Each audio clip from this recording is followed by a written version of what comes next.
नमस्कार दोस्तों। तो आपका बहुत बहुत स्वागत है इस नई वीडियो में। तो आज हम बात करेंगे उत्तर प्रदेश पुलिस एग्जाम जो कैंसिल हुआ है उसको रिलेटेड लेके। जैसे कि आपको पता है, जैसे कि यूपी पुलिस का एग्जाम कैंसिल हो गया है।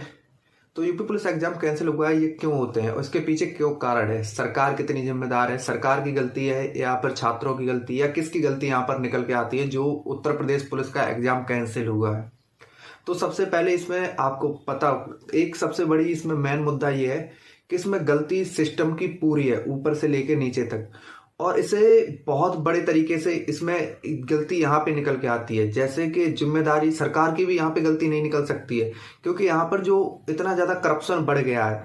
मान लो जिस अधिकारी को जिम्मेदारी दी गई है कि आपको एग्जाम कराना है, मान लो लखनऊ से अगर एक जिम्मेदारी दी गई है और किसी भी डिस्ट्रिक्ट लेवल तक आना है, छोटे से छोटे सेंटर लेवल तक, तो वहां पे क्या है, जिस आईएएस अधिकारी पीसीएस अधिकारी को जिम्मेदारी दी गई है तो उसका भाई उसका बेटा भी एग्जाम में बैठेगा। उसके बाद जो सेंटर पर जिम्मेदारी लेगा उसके भी रिश्तेदार, उसके भी मिलने वाले, जिस कंपनी के लोग इस एग्जाम पेपर को छापेंगे उसके भी मिलने वाले, इसको पूरा उनके मिलने वाले लोग इस एग्जाम में बैठते हैं। तो कोई भी एग्जाम जो ऑफलाइन लेवल पे होता है और एक इतना बड़ा मास पब्लिकेशन आपने देखा था, इतनी ज्यादा पब्लिक इसमें बैठ चुकी थी, 48 लाख, मतलब हर तीसरा चौथा बच्चा उत्तर प्रदेश में आप जिससे पढ़ने वाला था, जिसकी उम्र थी, वो उत्तर प्रदेश पुलिस का उसने फॉर्म फिल किया, बेशक वो पढ़ाई कर रहा था या नहीं कर रहा था। तो जैसे आपको पता है, ये लीक तो पेपर होना ही था, क्योंकि इतने बड़े लेवल पे। और ये जो धांधली है वो उत्तर प्रदेश में, बिहार में, हरियाणा में, जो राज्य हैं इनमें बहुत समय से चलती आ रही है। जो ऑफलाइन पेपर है वो हमेशा लीक होते थे, किसी ना किसी कारण से पता नहीं लग पाते थे।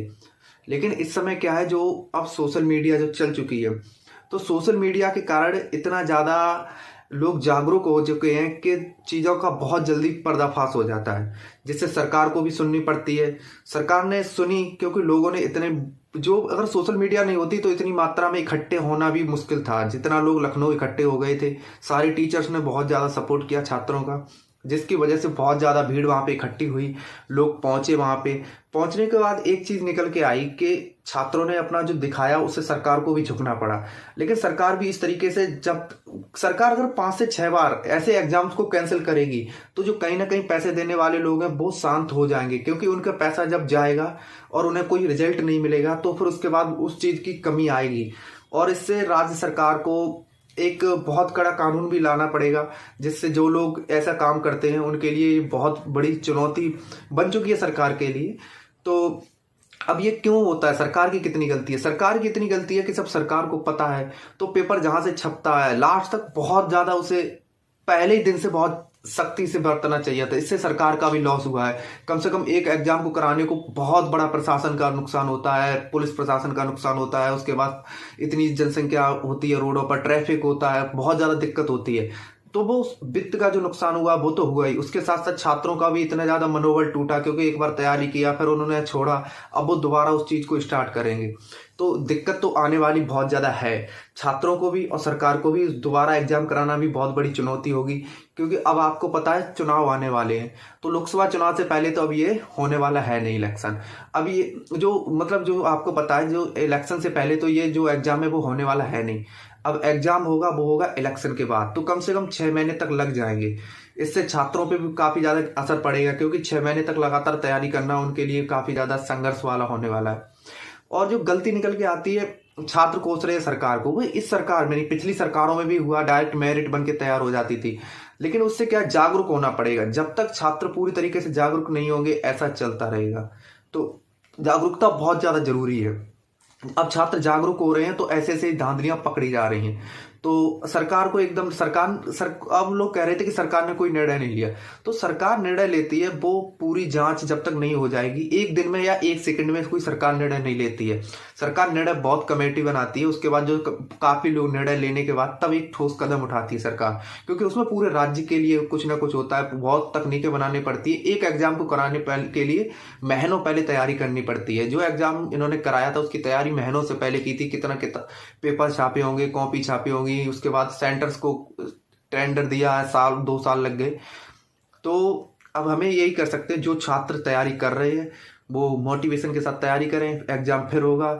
लेकिन काफ़ी ज़्यादा लड़कियों को और जो दिक्कत है, क्योंकि मैंने देखा था काफ़ी वीडियोस पे कमेंट थी कि, और जो चैनल्स थे बड़े बड़े, कि लड़कियां कह रही थी एक बार मम्मी पापा ने मना किया, मुश्किल से एग्जाम देने पहुंचे, शायद अब दोबारा देने पहुंच भी ना पाए।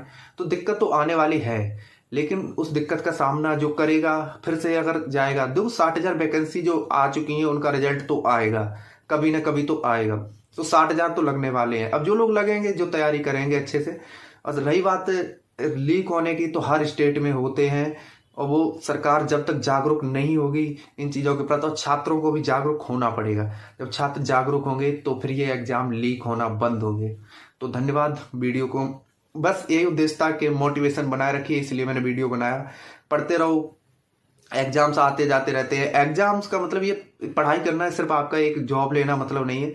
आप पढ़ाई करने से आपके अंदर मोटिवेशन आता है, आप किसी भी फील्ड में जाओगे, जब आपको नॉलेज होगी ना तो आप वहाँ पे अपना बेस्ट दे सकेंगे। सिर्फ नौकरी करने से ही आप नहीं, अगर आप कुछ भी करोगे लाइफ में, जब आपके पास नॉलेज होगी तो आपके पास एक मोटिवेशन रहता है कि मैं बेहतर से बेहतर हर क्षेत्र में, हर फील्ड में कर दूंगा।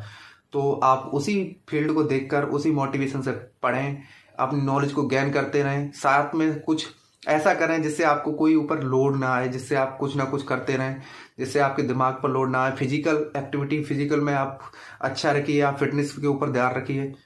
तो धन्यवाद।